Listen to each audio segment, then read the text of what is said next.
Virtual academy तरफ आज आम +2 फर्स्ट ईयर एमआल ओडिया पढ़ा एमआल ओडिया गोटे आध्यात्मिक चेतना मार्गी विषय ताकि सापमोचन जगन्नाथ दासंक कृत ओडिया भागवत 10म स्कंद 69 अध्याय नृग राजा मोक्षण विषय ये सापमोचन विषयटी संगृहीत होइछि। जगन्नाथ दास 1497 आनुमानिक पुरी जिला कपिलेश्वरपुर शासन ब्राह्मण परिवार जन्मग्रहण करथिले एवं 1550 आनुमानिक मृत्युवरण करथिले। ए जगन्नाथ दास मातांक अनुरोध रे व्यासदेवंक कृत संस्कृत भागवत को ओडिया रे अनुवाद करथिले। यह हुए तो अनुवाद नुहे यह अनुसृजन मौलिक चिंताधारार प्रयोग एवं नूतन चिंताधारा आध्यात्मिक चेतना मार्गी विषय वस्तु गुड़ी को जगन्नाथ दास यही ओडिया भागवत रे लिपिबद्ध करथिले। एकादश स्कंद पर द्वादश दास लिखिछन्ति महादेव दास आउ त्रयोदश स्कंद लिखिछन्ति द्वारिका दास। यही 10म स्कंदर 69 अध्याय रे नृग राजा मोक्षण विषयटी वर्णित होइछि। दानर स्वीकृति दानर अवदान ताहा किपरि इहलोक आ परलोक रे श्रेष्ठ आसन रे अभिषिक्त कराए यही विषय अनुमित हुए।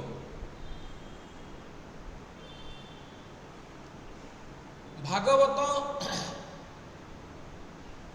ओडिया भागवत नवाक्षरी वृत्त रे रचित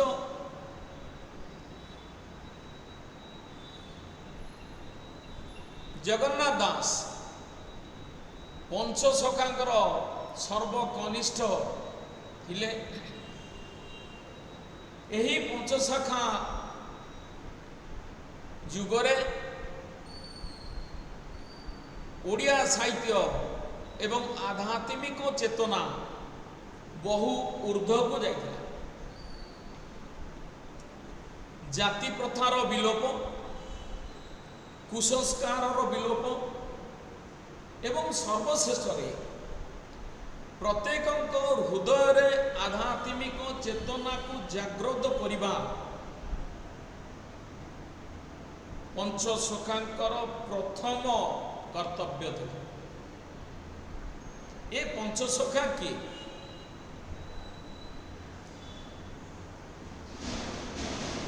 पंचसखा संबंध रे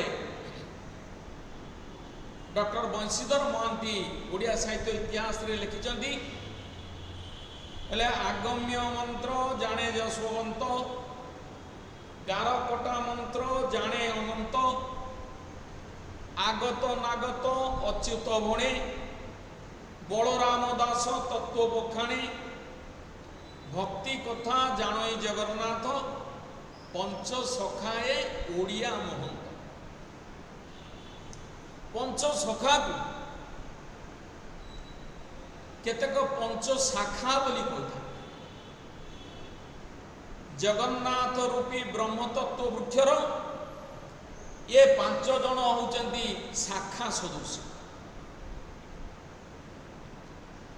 यही पंच शाखांकर अवदान ओडिया साहित्य को सुदीर्घ थिला। आध्यात्मिक बादर प्रचार प्रसार पाई यही युग ओडिया साहित्य रे सर्वश्रेष्ठ युग थिला। जशवंत दास जगतसिंहपुर अड़ंगगढ़ जगुमलिंकर पुत्र, अनंत दास अच्युतानंद दास एम कटक जिला सालेपुर निकटस्थ नेमाल,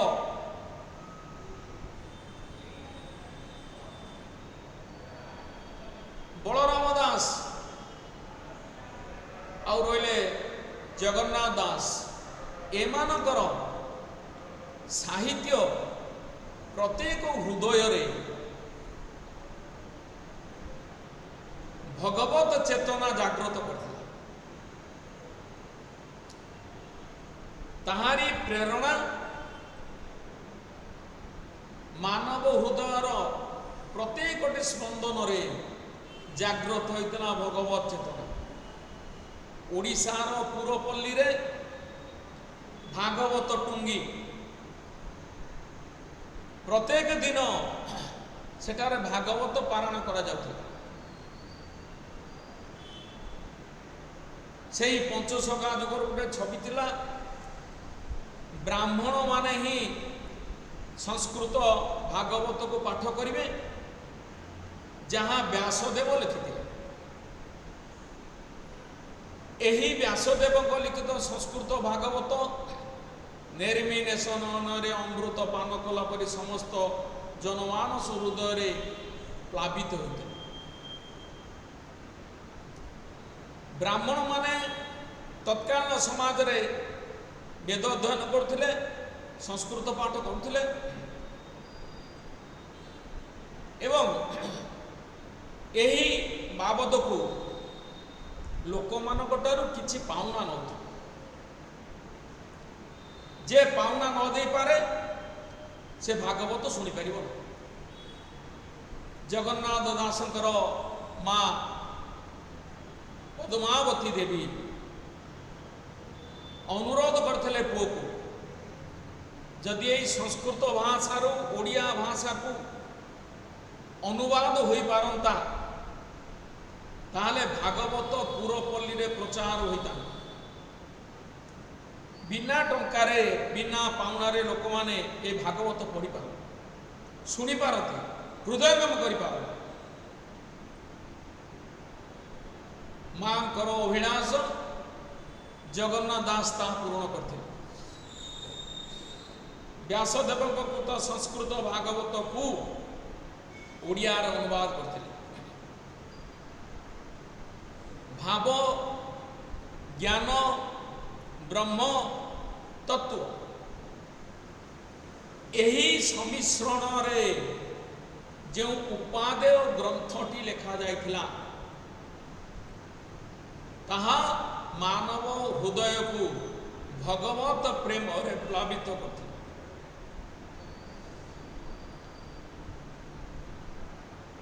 जगन्नाथ दास कृत एई ओडिया भागवत, ओडिया भागवतर 10म स्कंद 69 अध्याय रे नृग राजा मोक्षण विषयटी वर्णित होइछि। एही नृग राजा मोक्षण विषय साप मोचन विषयटी +2 पिलांक फर्स्ट इयर पिलांक पई रहिछि। समस्त हृदय रे गोटे आस्तिक भाव भगवान सत्तार उपलब्धि करिवार भाव एथिरु जन्म हेउछि।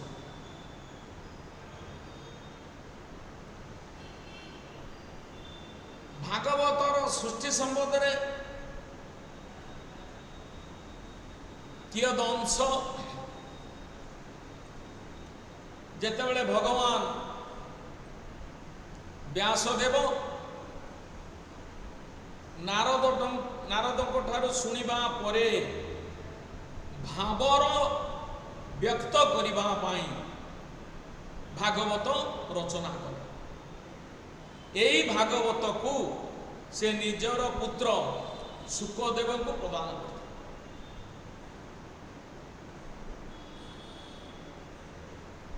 ଶୁକଦେବ ଏହି ଭାଗବତର ଚର୍ଚ୍ଚା ଏବଂ ସମାଜରେ ଭାଗବତର ଯେଉଁ ଅବଦାନ ଗୁଡ଼ିକ ହୃଦୟଙ୍ଗମ କରି ଲୋକଲୋଚନକୁ ଆଣିଥିଲେ। ହସ୍ତିନାପୁର କଟକ ରାଜା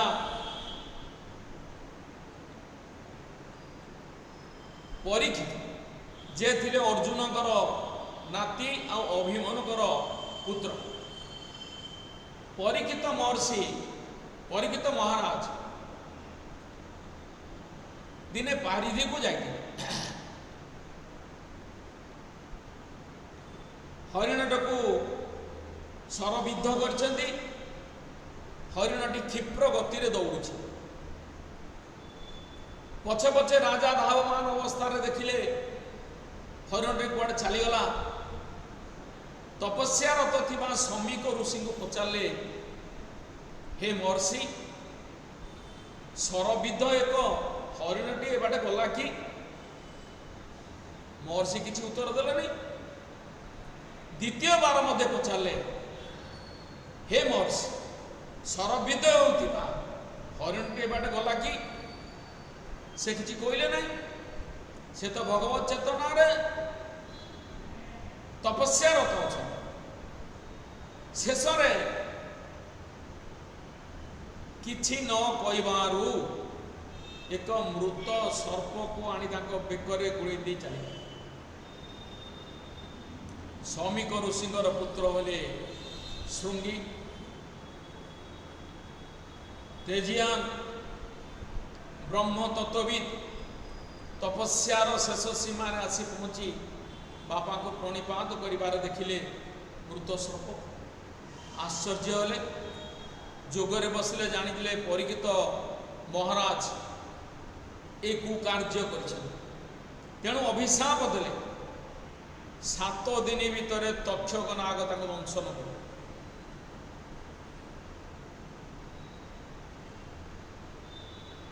ତେଣେ ପରୀକ୍ଷିତଙ୍କର ପୁତ୍ର ହେଉଛନ୍ତି ଜନ୍ମେଜୟ।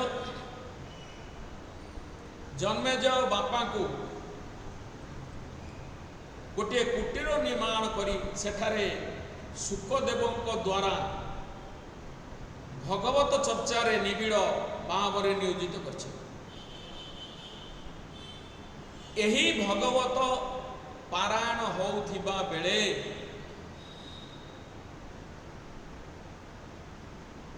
ଆସି ତକ୍ଷକ ନାଗ ବ୍ରାହ୍ମଣ ବେଶରେ ଅନୁରୋଧ କରି ପରୀକ୍ଷିତଙ୍କୁ ଦେଖା କରିଛି ଏବଂ 6 ଦିନ ଶେଷରେ ତକ୍ଷକ ନାଗ ଦଂଶନ କରିଛି ପରୀକ୍ଷିତ।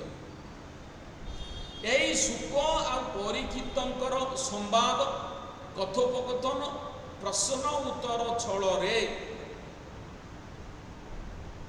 ଭାଗବତର ସୃଷ୍ଟି। এই ভাগবত শুনিবা পরে আত্মা পরমাত্মা সহিত সংযোগীকরণ হইতা। আত্মা অবিনাশী, সে পরমাত্মাଙ୍କର ଏକ ଅଂଶ ବିଶେଷ ଅଟେ, ଯାହା ଗୀତାରେ ପ୍ରମାଣ ଅଛି। ନୈନାଂ ଛିନନ୍ତି ଶସ୍ତ୍ରାଣି नैनंग दहति पावक न चेन क्लेदयति आपो न शोषयति मारुत। शस्त्र द्वारा छेदन हो पारे नहीं, पावक दहन करि पारे नहीं, जल भसई पारे नहीं, किंबा पवन उड़े नहीं पारे नहीं एमत हूँ आत्मा। आत्मा परमात्मा अंश विशेष। तेणु ए आत्मार सद्गति पाई भागवत एकांत अपरिहार्य।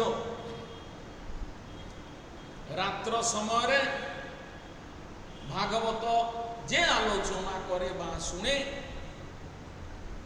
आत्मा तार शांति पाए।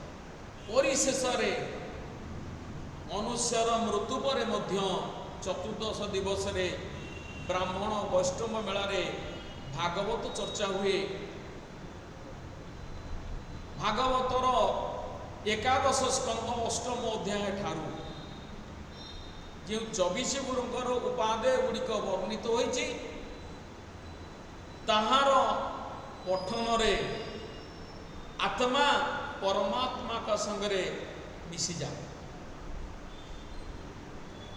यही भागवत रसामृत को पान करी ए मर्त्यर नर माने आत्मतृप्ति लाभ कर। यही विषय को आधार करी जगन्नाथ दास ए साप मोचन विषयटी रखिछ।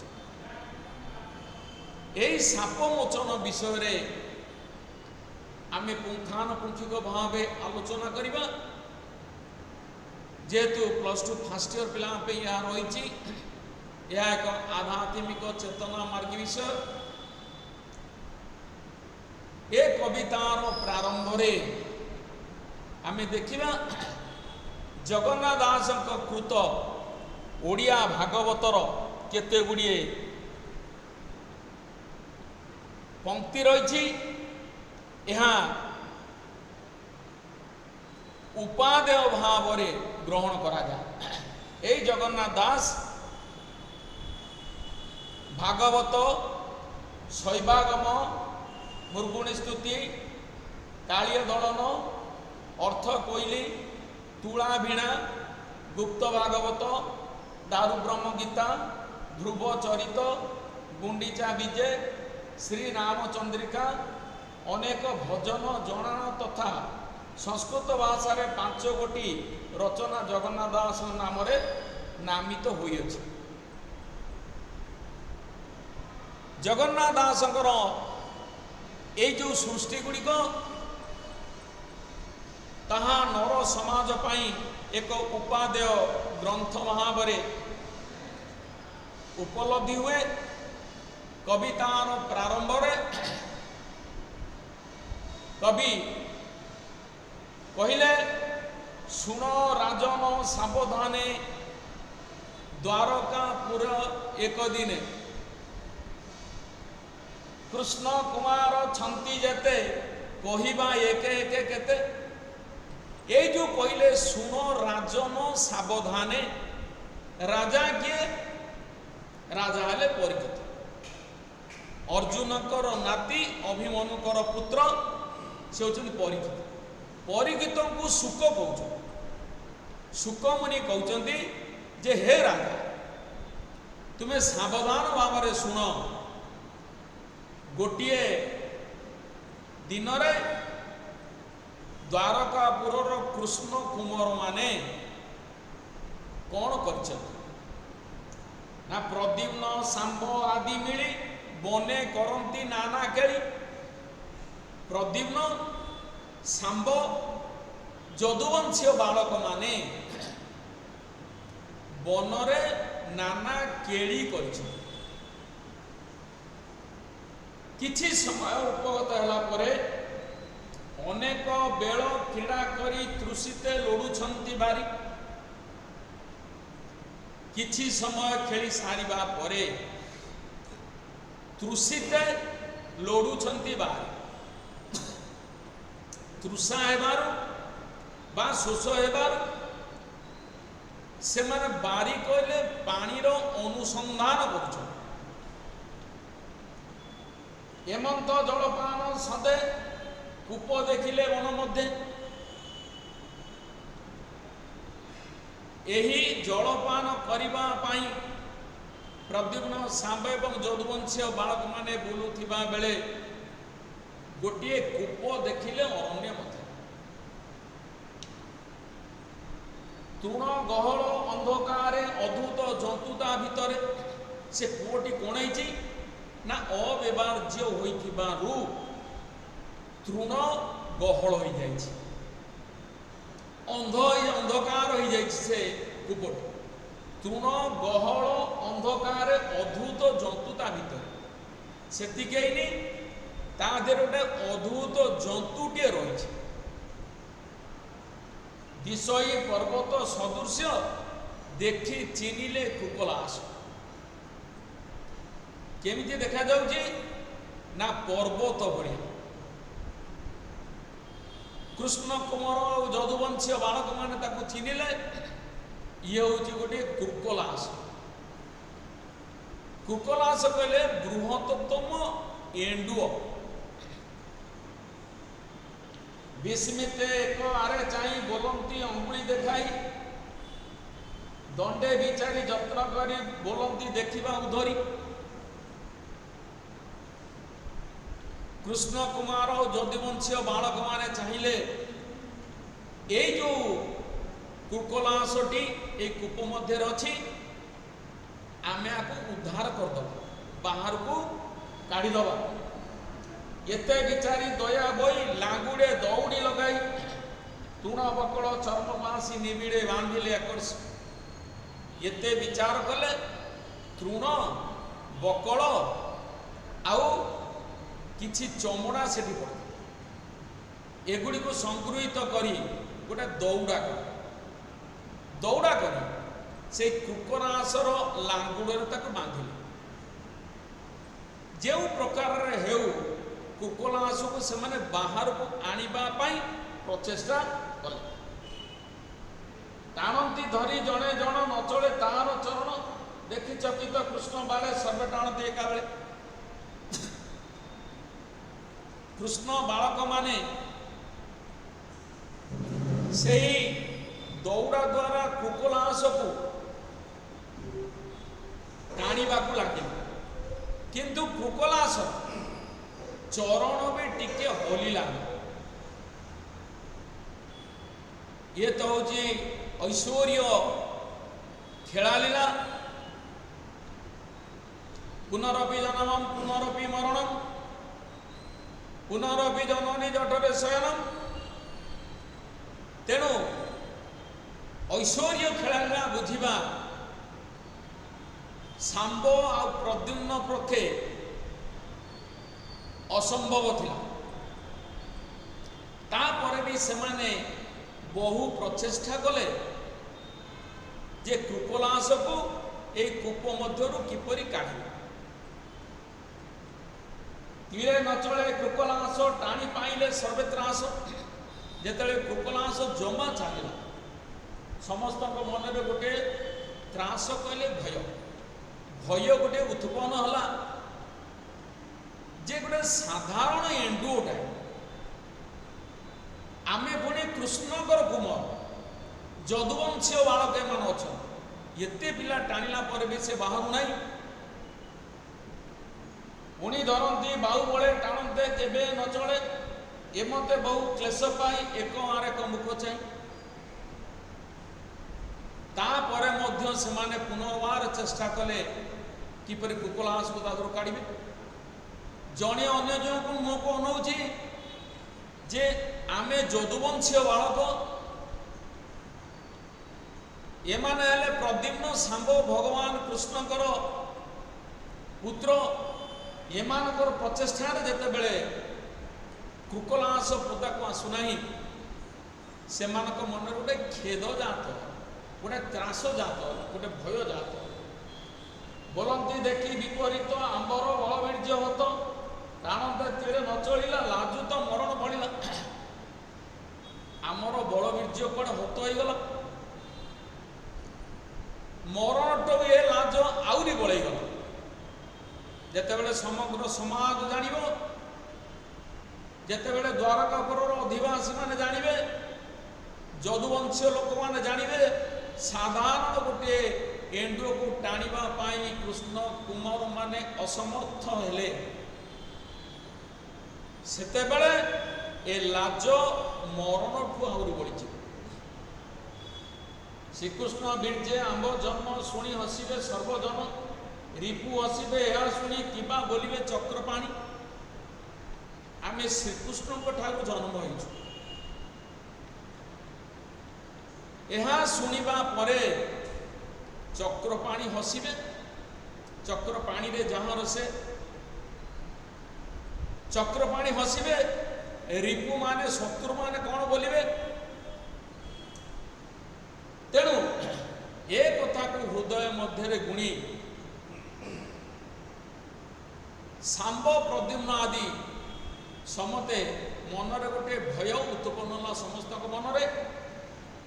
ପୁଣି ସେମାନେ ଭାବୁଛନ୍ତି ରୋହିଣୀ ସୁତ ଶୁଣି ଏହା ଆମ୍ବରେ ହୋଇବେ ନିର୍ଦ୍ଦୟା। ରୋହିଣୀ ସୁତ ଭଗବାନ ବଳରାମ ଯେତେବେଳେ ସେ ଶୁଣିବେ ଆମ୍ଭ ବଂଶରେ ଜାତ ହୋଇଥିବା ଯଦୁବଂଶୀୟ ମାନେ, ଆମ ବଂଶର ସନ୍ତାନ ମାନେ ସାଧାରଣ ଗୋଟାଏ କୁପଲାଶକୁ କୂପରୁ କାଢ଼ିବା ପାଇଁ ଅସମର୍ଥ ହୋଇଗଲେ, ସେଇଠି ଆମ ପ୍ରତି ସିଏ ନିର୍ଦ୍ଦୟ ଭାବ ପରିବେଷଣ କରିବେ। ଗୁରେ ହସିବେ ବଧୂଜନେ ବସନ ଆଚ୍ଛାଦି ବଦନେ, ଆମ ଅନ୍ତପୁରର ନାରୀମାନେ ସମସ୍ତେ ହସିବେ। ବସନ ଆଚ୍ଛାଦି ବଦନେ, ମୁହଁରେ ଲୁଗା ଆଣି ନିରାଶେ କୃଷ୍ଣ ପାଶେ ଯାଇ ବୋଲନ୍ତି ଶିରେ କର ଦେଇ। ଆଶା ବିହୀନ ଭାବରେ ଯେତେବେଳେ ସକଳ ଚେଷ୍ଟା ତାଙ୍କର ନିରାଶାରେ ପରିଣତ ହେଲା, ତାପରେ ବାଧ୍ୟ ହୋଇ ସେମାନେ ଭଗବାନ କୃଷ୍ଣଙ୍କ ନିକଟକୁ ଗଲେ। ଭୋ ଦେବ ଶୁଣ ସାବଧାନେ, ଅଦ୍ଭୁତ କଥା ଘୋର ବନେ, ବନ ଗହନେ ଅନ୍ଧକୂପ ତା ମଧ୍ୟରେ କୃପଲାଶ ରୂପ। ଯାଇକିରି ଭଗବାନ କୃଷ୍ଣଙ୍କୁ କହିଲେ, ହେ ଦେବ ଆପଣ ଶୁଣନ୍ତୁ, ବନ ଗହନରେ ଗୋଟିଏ ଅନ୍ଧକାର କୂପ ଅଛି, ତା ଦେହରେ ଗୋଟେ କୃପଲାଶ ରହିଛି। ପର୍ବତ ପ୍ରାୟତଃ ଶରୀର ନଚଳେ ଅତି ଗୁରୁତର, ତା ଶରୀରଟା ଗୋଟେ ପର୍ବତ ଭଳିଆ ହେଇଛି। ଯେତେ ପ୍ରଚେଷ୍ଟା କଲେ ମଧ୍ୟ ତାକୁ ଆମେ ଟିକେ ବି ହଲେଇ ପାରିନାହିଁ। ଓଟାରି ନ ପାରିଲୁ ବଳେ ଟାଣନ୍ତେ ଚରଣ ନ ଚଳେ। ଆମେ ଯେତେ ଓଟାରିଲେ ବି ତାର ଚରଣ ଟିକେ ହେଲେ ଚଳିଲା ନାହିଁ। ଏ ବଡ଼ ଲଜା ବିପରୀତ ଶୁଣି ଆସିଲେ ଯଦୁନାଥ। ଭଗବାନ କୃଷ୍ଣ ଏତେ ଚାଞ୍ଚନ କଳା ପ୍ରଶ୍ନ କୃଷ୍ଣ ତୁ ଭଗବାନ ସ୍ୱୟଂ। ଗୌଡ଼ୀୟ ବୈଷ୍ଣବଙ୍କର ମତ ଭଗବାନ କୃଷ୍ଣ ହେଉଛନ୍ତି ସ୍ୱୟଂ ନାରାୟଣ। ତେଣୁ ଏ କଥା ଶୁଣି ଭଗବାନ କୃଷ୍ଣ ଟିକେ ହସିଲେ, କାରଣ ସେ ଥିଲେ ସର୍ବଜ୍ଞ। ସେ ଜାଣିଥିଲେ ଏ କୃପଲାଶ କିଏ, ଆଉ କାହିଁକି ଅନ୍ଧକୂପରେ ଏତେ ଦିନ ହେଲା ସେ ରହିଛି। ତେଣୁ ଭଗବାନ କୃଷ୍ଣ ଶୁଣି ଟିକେ ହସିଦେଲେ। ବୋଲନ୍ତି ଚାଲ ଯିବା ବନେ, କହେ ଧାଇଁଲେ ଦୁଷମନେ। ଯେତେବେଳେ ଭଗବାନ କୃଷ୍ଣ କହିଲେ ଚାଲ ଯିବା, କେଉଁଠି ସେ କୃପଲାଶ ରହିଛି ଆମେ ତାକୁ ଦେଖିବା। ତେଣୁ ଯଦୁବଂଶର ବାଳକ ଆଉ ଭଗବାନ କୃଷ୍ଣଙ୍କ ମନ ମଧ୍ୟରେ, ଭଗବାନ କୃଷ୍ଣଙ୍କ ପୁତ୍ରଙ୍କ ମନ ମଧ୍ୟରେ ଗୋଟେ ସନ୍ତୋଷ ଜାଗ୍ରତ ହେଲା। ଯେତେବେଳେ ସ୍ୱୟଂ ଭଗବାନ ଯାଉଛନ୍ତି, ତେଣୁ ଆମେ ନିଶ୍ଚିନ୍ତ କୃତକାର୍ଯ୍ୟ ହେବା। ତେଣୁ ସମସ୍ତେ ହସିକିରି ଭଗବାନ କୃଷ୍ଣଙ୍କୁ ନେଇକିରି ଗଲେ। ବୋଲନ୍ତି ଚାଲ ଯିବା ବନେ, ପୁଅ ଧାଇଁଲେ ଦୋଷ ମନେ, ଏମନ୍ତେ ଘୋର ବନେ ଯାଇ କୂପେ ଚାହିଁଲେ ଭାବଗ୍ରାହୀ। ଦେଖିଲେ ଘୋର ଅନ୍ଧକାର ନିର୍ଜଳ ଟୁଣେ ମହାଘର। ଭାବ ଗାଈ ଭଗବାନ କୃଷ୍ଣ ଯାଇକି ବଣ ମଧ୍ୟରେ ପହଞ୍ଚିଲେ। ଦେଖିଲେ ସେ କୂପଟି ନିର୍ଜଳ ଅଛି, ତୃଣଘର ହୋଇଛି, ଅନ୍ଧକାର ହୋଇଛି। সেই ଅନ୍ଧକାର କୂପ ମଧ୍ୟକୁ ଭଗବାନ କୃଷ୍ଣ ଅଂଶା କଲେ, ଚାହିଁଲେ। অধূত কুকুলাংশ কায়ে বিষয় গিরি সুন্দর পায়ে। অধূত কুকুলাংশ কায়ে, কায় বলতে শরীর, গোটাଏ অধূତ କୁକୁଲାଂଶ ଶରୀରଟାଏ ସେଠାରେ ରହିଛି। ବିଷୟୀ ଗିରି ଶୃଙ୍ଗରପା, ଗୋଟାଏ ପର୍ବତର ଶୃଙ୍ଗ ସଦୃଶ୍ୟ ସେ କୁକୁଲାଂଶଟି ଦେଖାଯାଉଛି। ଅଧୋବଦନ ଉର୍ଦ୍ଧ୍ୱଲାଞ୍ଜ ଦେଖି ଚକିତ ଦେବରାଜ। ଅଧୋବଦନ ତଳକୁ ମୁଖ କରି ବଦନ ରହିଛି, ଉର୍ଦ୍ଧ୍ୱଲାଞ୍ଜ ଉପରକୁ ଲାଞ୍ଜ ରହିଛି। ଦେଖି ଚକିତ ଦେବରାଜ, ଭଗବାନ କୃଷ୍ଣ ଦେବରାଜ ଭଗବାନ କୃଷ୍ଣ ଦେଖି ତାକୁ ଆଶ୍ଚର୍ଯ୍ୟିତ ହୋଇଗଲେ। ସାଧାରଣ ଗୋଟାଏ କୁକୁଲାଂଶ, ସେ ଏତେ ବଡ଼ ବିରାଟ କାୟ ହୋଇଛି, ତାହାକୁ ଦେଖି ଭଗବାନ ଆଶ୍ଚର୍ଯ୍ୟିତ ହେଲେ। ଦୟା ସାଗର ଦେବହରି ତାଲାଞ୍ଜ ବାମ କରେ ଧରି, ପୁପୁ ତୋଳିଲେ ଦାମୋଦର ମାଳା ଦେଶନେ ମାଳାକା। ଦୟା ସାଗର ଭଗବାନ କୃଷ୍ଣ ସେ କୁକୁଲାଂଶକୁ ବାମ କରରେ ଧରି, କିପରି ନା ମାଳା ଦେଶନେ ମାଳାକା। ମାଳାକାର ମାନେ ଯେପରି ଅତି ସହଜରେ ଗୋଟିଏ ପୁଷ୍ପର ମାଲ୍ୟକୁ, ପୁଷ୍ପର ମାଳାକୁ ଅତି ସହଜରେ ଏପଟୁ ଟେକି ସେପଟେ ରଖିଦିଅନ୍ତି, ସେହିପରି ଭଗବାନ କୃଷ୍ଣ ବାମ କରରେ କୁକୁଲାଂଶକୁ ଧରି ବାହାରକୁ ଟାଣିଲେ। ଯେଉଁ ଲାଗିଲା କୃଷ୍ଣଙ୍କର ଦିବ୍ୟ ସ୍ୱରୂପ ହେଲା ତା, ଯେମିତି ଭଗବାନ କୃଷ୍ଣଙ୍କର କରସ୍ପର୍ଶ ଲାଭ କରିଛି, ସେଇ କୁକୁଲାଂଶ ଗୋଟିଏ ଦିବ୍ୟ ସ୍ୱରୂପ ହୋଇଗଲା।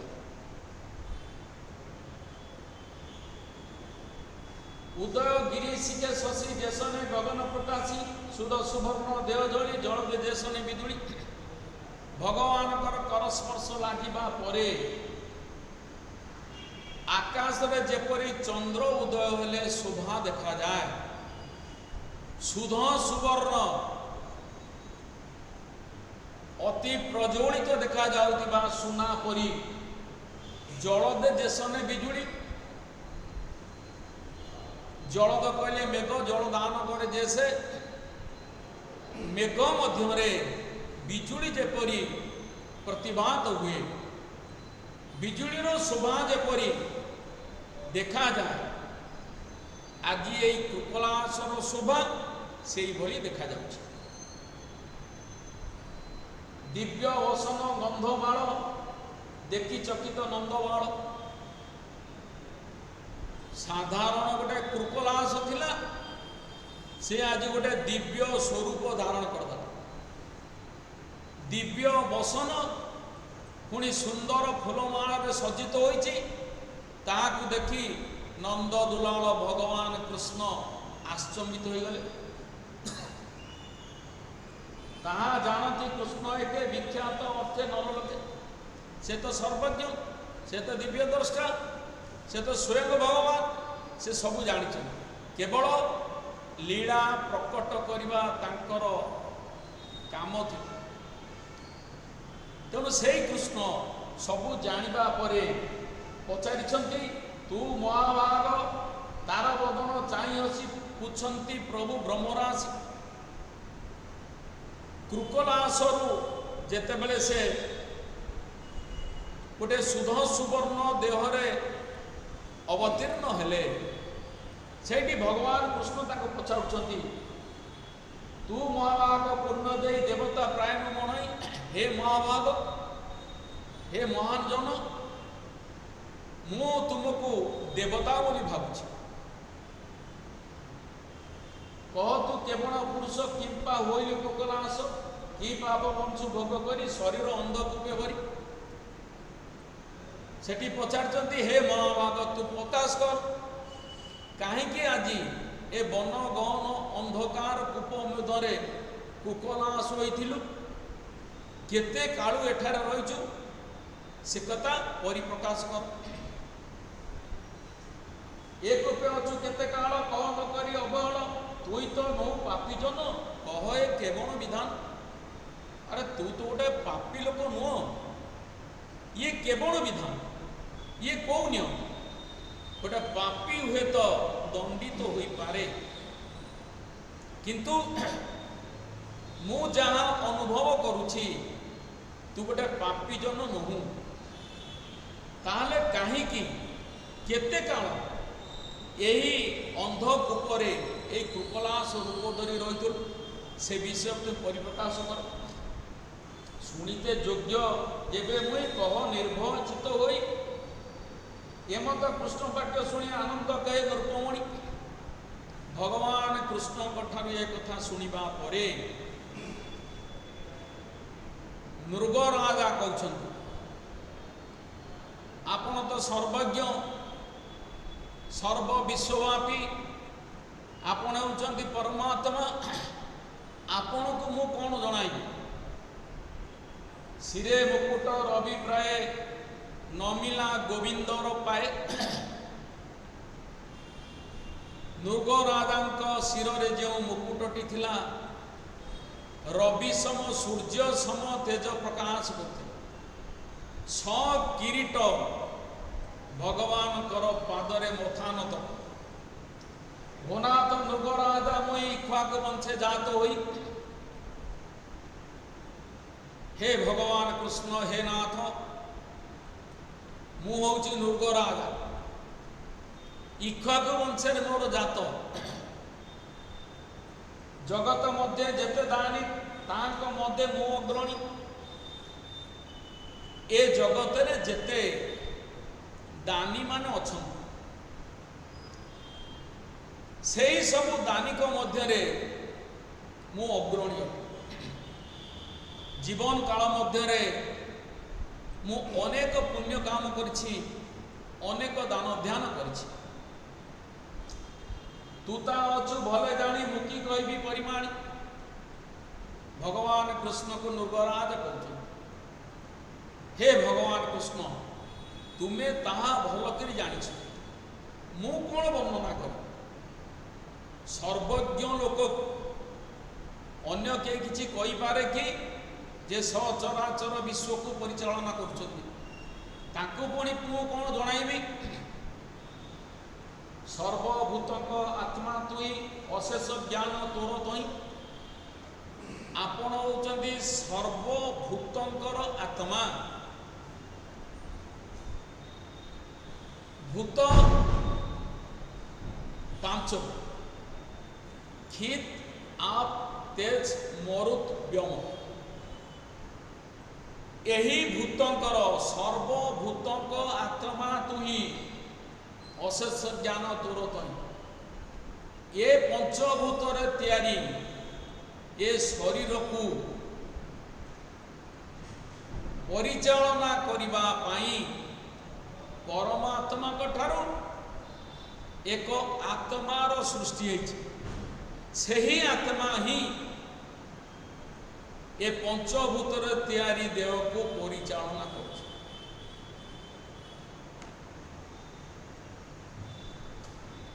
ये जदि है परमात्मा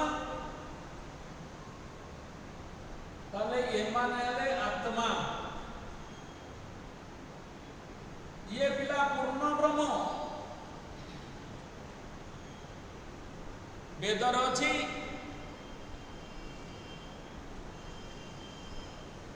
ये होउछन्ति पूर्ण ब्रह्म, भगवान हेले पूर्ण ब्रह्म। एठू जेतिकी आत्मा सृष्टि हेले सेतिकी आत्मा प्रवेश कले। तेरे पूर्ण ब्रह्म जेतिकी सेतिकी ए जगन्नाथ दास लेखन भागवत रे पूर्ण रो पूर्ण नेले काढ़ी पूर्ण ही रही थाए पड़ी। वेद कहले ओम पूर्णमदं पूर्णमिदं पूर्णात् पूर्णमुदच्यते पूर्णस्य पूर्णम आदाय पूर्णमेवावशिष्यते। एही पूर्ण ब्रह्मरु जेतिकी भी आत्मा आसिला सेतिकी आत्मा प्रवेश कला, जेतिकी कला से। तेणु आपण होउछन्ति पूर्ण ब्रह्म।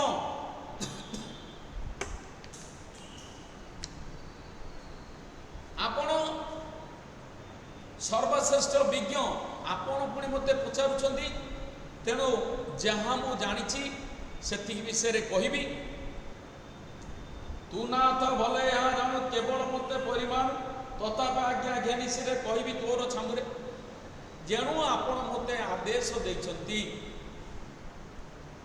ତୁମର କଥାକୁ ମୁଁ ଶିର ଧାର୍ଯ୍ୟ କରି ମୁଁ ଆପଣଙ୍କ ଛାମୁରେ କହିବି ମୁଁ କାହିଁକି କୁକଲାସ ହେଇଥିଲି ଏବଂ କେତେ କାଳ ଏଇ ଅନ୍ଧକୂପରେ ରହିଥିଲି। ଏ ବିଷୟ ମୁଁ ଆପଣଙ୍କ ପାଖରେ ପରିପ୍ରକାଶ କରିବି। ବନାଥ ଶୁଣ ମୋ ବଚନ ଅନେକ ଦେଲି ଗୁରୁଦାନ ସଂଖ୍ୟା କରିବି ମୁଇଁ କେତେ ଶୁଣ ଉପମା କୌତୁକ। ହେ ଆପଣ ଶୁଣନ୍ତୁ, ହେ ଭଗବାନ କୃଷ୍ଣ ଆପଣ ଶୁଣନ୍ତୁ।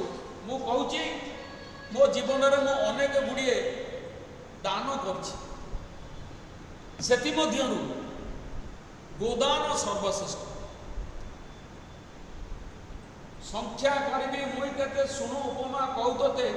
ଭୂମିରେ ଅଛି ଯେତେ ଧୂଳି ଗଗନ ଯେତେ ତାରାମାଳି। ଆକାଶରେ ଯେତେ ତାରା ଅଛି, ଭୂମିରେ ଯେତେ ଧୂଳି ଅଛି, ବରଷା ଧାର ଯେତେ ହୋଇ ଏହି ପ୍ରମାଣ ଦେଲି ଗାଇ। ବର୍ଷାର ଧାର ଯେତିକି ସେହି ପରିମାଣରେ ମୁଁ ଗୋଦାନ କରିଛି। ସୃଷ୍ଟି ମଧ୍ୟରେ ଦାନ ମଧ୍ୟରେ ଗୋଦାନକୁ ଶ୍ରେଷ୍ଠ ବୋଲି ଗଣାଯାଏ। ସେ ଆମର ପରମ ପୂଜନୀୟା ମା ପରି। ମା ଯେପରି ଜନ୍ମ କରି ଆମକୁ ପାଳନ କରିଥାଏ, ଗୋମାତାର ମଧ୍ୟ କ୍ଷୀରରେ ସେହି ଉପାଦାନ ଗୁଡ଼ିକ ରହିଛି, ସେ ମଧ୍ୟ ଆମକୁ ମାତୃବତ୍ ପାଳନ କରେ। ତେଣୁ ଏହି ଗୋରୁକୁ ଦାନ କରିବା ସର୍ବତ ବିଧେୟ ଏବଂ ଶ୍ରେଷ୍ଠ ଭାବରେ ପରିଗଣିତ କରାଯାଏ। କେମିତିଆ ଗାଈ ପ୍ରଦାନ କରିବା, କେମିତିଆ ଗୋଦାନ କରିବା, ତାହା ଜଗନ୍ନାଥ ଦାସ ତାଙ୍କର ଭାଗବତରେ ଲିପିବଦ୍ଧ କରିଛନ୍ତି। କହିଲେ କ୍ଷୀର ସମ୍ପୂର୍ଣ୍ଣ ରୂପବନ୍ତୀ ସାଧୁ ତରୁଣ ବତ୍ସାବତୀ। କ୍ଷୀର ସମ୍ପୂର୍ଣ୍ଣ ରୂପବନ୍ତୀ, ସ୍ତ୍ରୀଲିଙ୍ଗ ହୋଇଯାଇଛି ରୂପବନ୍ତୀ। ଏ ଗାଈଟି ସମ୍ପୂର୍ଣ୍ଣ ଭାବରେ ବହୁତ କ୍ଷୀର ଦେଉଥିବ ଏବଂ ଦେଖିବାକୁ ବହୁତ ସୁନ୍ଦର ଥିବ। ତାପରେ ସାଧୁ ତରୁଣ ବତ୍ସାବତୀ,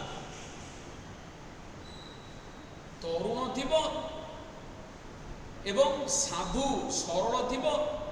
ଆଉ ବତ୍ସାବତୀ କହିଲେ ବାଛୁରୀଟିଏ ଜନ୍ମ ହେଲା, ଗାଈ କ୍ଷୀର ଦେବ କିନ୍ତୁ। ସୁନ୍ଦର ସୁକପିଳ ବର୍ଣ୍ଣ ସୁବର୍ଣ୍ଣ ଶୃଙ୍ଗ ଗୁଣପୂର୍ଣ୍ଣ, ଦେଖିବାକୁ ସୁନ୍ଦର ସୁକପିଳ ବର୍ଣ୍ଣ, କପିଳ ବର୍ଣ୍ଣ ଗାଈଟି ହେଇଥିବ। କପିଳ ବର୍ଣ୍ଣ ଗାଈର ଉପାଦେୟତା ଶାସ୍ତ୍ର ମଧ୍ୟରେ ଅନେକ ଜାଗାରେ ଦେଖିବାକୁ ମିଳେ। ସେମାନଙ୍କର ଲାଞ୍ଜର ପୁଚ୍ଛ ଚାମର ସେବାରେ ଲାଗିଥାଏ। ଅଭିରାମ ପରମହଂସଙ୍କର ଗୀତରେ ଅଛି,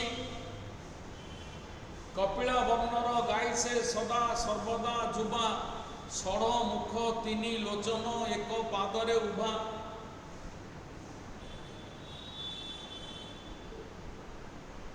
ଗାଈକି ଗୁହାଳ ସଜାଡ଼ ଛଣ ପଟ ଯୋଗାଇ ବୋଲେ ଅଭିରାମ ବିହାରୀ ଗୁରୁ ସେବିଲେ ପାଇ।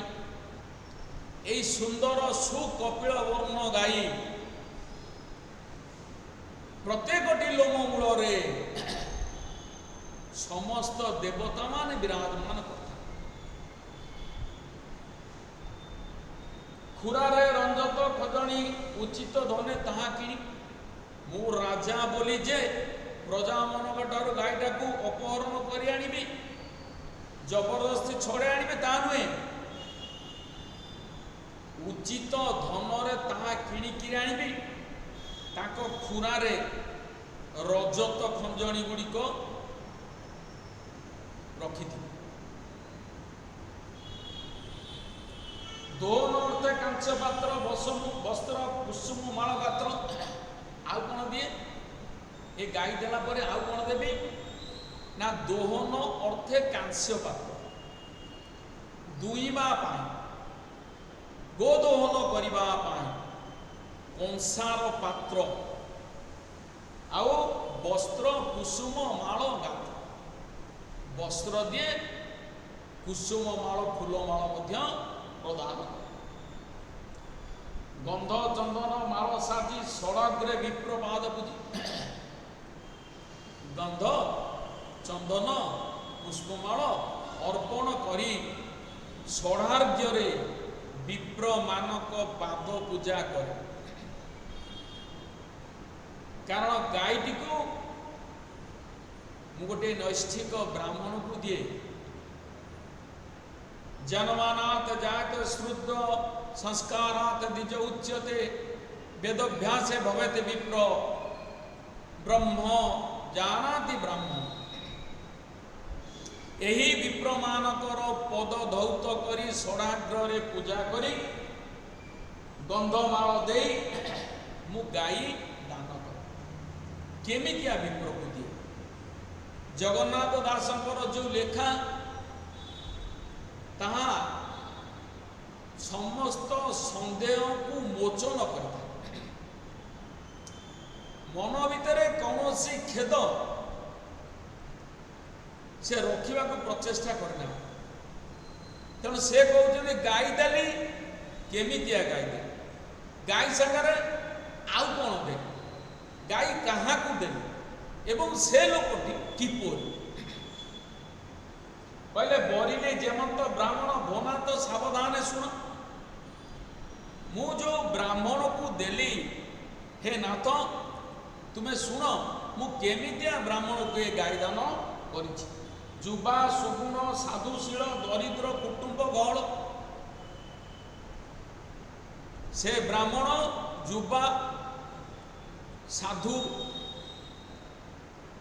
ଏବଂ କୁଟୁମ୍ବ ଗହଳ, ଦରିଦ୍ର ଏବଂ କୁଟୁମ୍ବ ଗହଳ, ବହୁ କୁଟୁମ୍ବୀ। ଗୋଦାନ ପିଲା ଯାହାକୁ କରାଯିବ ସେ ଯେପରି ଗାଈଟିକୁ ନେଇ ସୁଚାରୁ ରୂପେ ରଖିପାରିବ ତାହାକୁ ଅନୁମାନ କରି ତାକୁ ଦିଆଯାଏ। ଦରିଦ୍ର ଲୋକଟି ହେଇଥିବ, ଏ ଗାଈଠୁ କିଛି ପାଇବ, ତେଣୁ ସେ ଆଦରର ସହିତ ପାଳନ କରିବ। ଉତ୍ତମ ବ୍ରହ୍ମଚର୍ଯ୍ୟ ଦୀକ୍ଷା ବେଦ ଅଧ୍ୟୟନ ମନ୍ତ୍ର ଶିକ୍ଷା। ଉତ୍ତମ ବ୍ରହ୍ମଚର୍ଯ୍ୟ ଦୀକ୍ଷା ନେଇଥିବ, ବେଦ ଅଧ୍ୟୟନ କରିଥିବ ଏବଂ ମନ୍ତ୍ର ଶିକ୍ଷା କରିଥିବ। ଇଏ ମା, ଇଏ ଗୋ ମାତାକୁ ନେଉଛି ସେ ପାଳନ କରିବା। ତେଣୁ ସର୍ବଜ୍ଞ ବିପ୍ରଟିଏ ଏହାର ଯତ୍ନ ନେଇପାରିବ। ସେଥିଲାଗି ବ୍ରାହ୍ମଣ ମାନଙ୍କୁ ଏଇ ଗୋଦାନ କରାଯାଏ। ଏମତେ ବିପ୍ର ସାବଧାନେ ସୁପୁଣ୍ୟ କାଳେ ଦେଲି ଦାନ। ଏମନ୍ତ ବିପ୍ରେ ସାବଧାନ, ପୁଣ୍ୟ କାଳରେ ପୁଣି ଦାନ କରାଯିବ।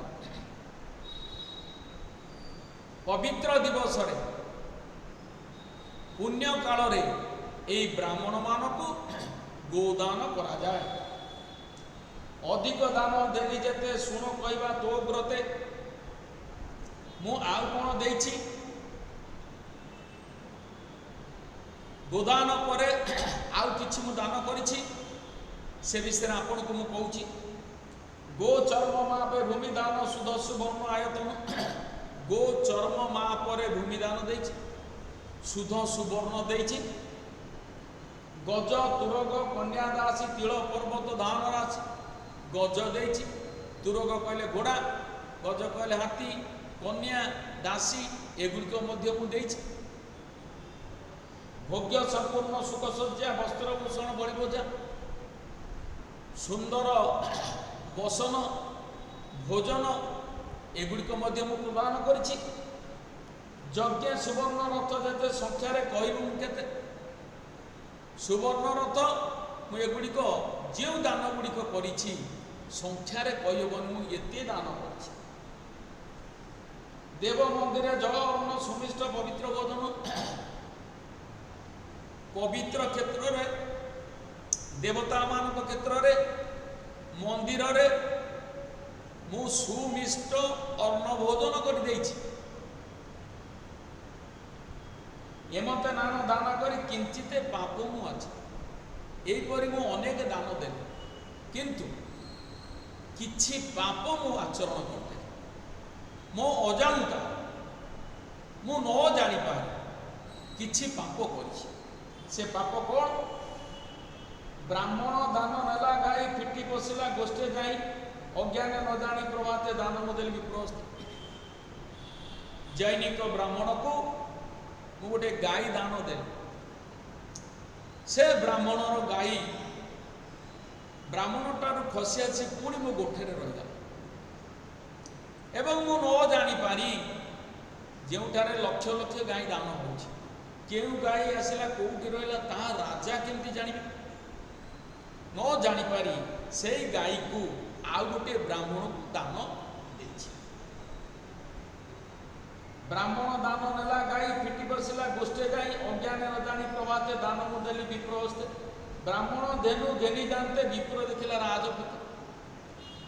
এই যে ব্রাহ্মণটি আজি দান কলি সে ব্রাহ্মণ যেতবে গাইটি নিয়ে যাচ্ছি, পূর্বতন ব্রাহ্মণ সে পুরোনা ব্রাহ্মণটি তার গাইটা হজিবার সে খোঁজুলা। ব্রাহ্মণ ধেনু ঘেনি জানতে বিপ্র দেখিলা রাজপতি। নূতন ব্রাহ্মণ যেতবে গাইটি নিয়ে যাচ্ছি সে পুরোনা ব্রাহ্মণটি রাজপথরে দেখিলা এটা মোরি গাই। তা নিজ ধনু চিহ্নি বলে তক্ষণে ধরিলা লাঙ্গুলে। তা নিজ ধনু সে চিহ্নিলা এবং তা লাঙ্গুড়କୁ ধইলা। তক্ষণে ধইলা লাঙ্গুলে, তা লাঙ্গুড়କୁ ধইলা কারণ মু তো কালি এ গাইটি নেইଥିଲି না, এ গাইটা মু খোঁজুছি, তু কিপরি এ গাইটা আইন? এতিকিরে পিলা সাপ মোচন বিষয় आज एतिक रहू। पुणी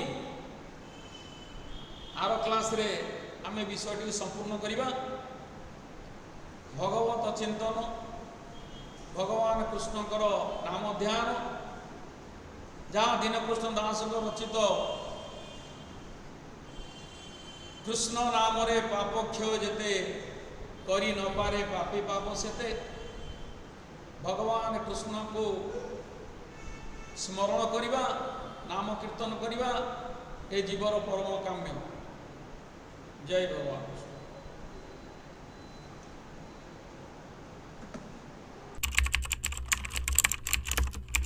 Like, comment, and subscribe.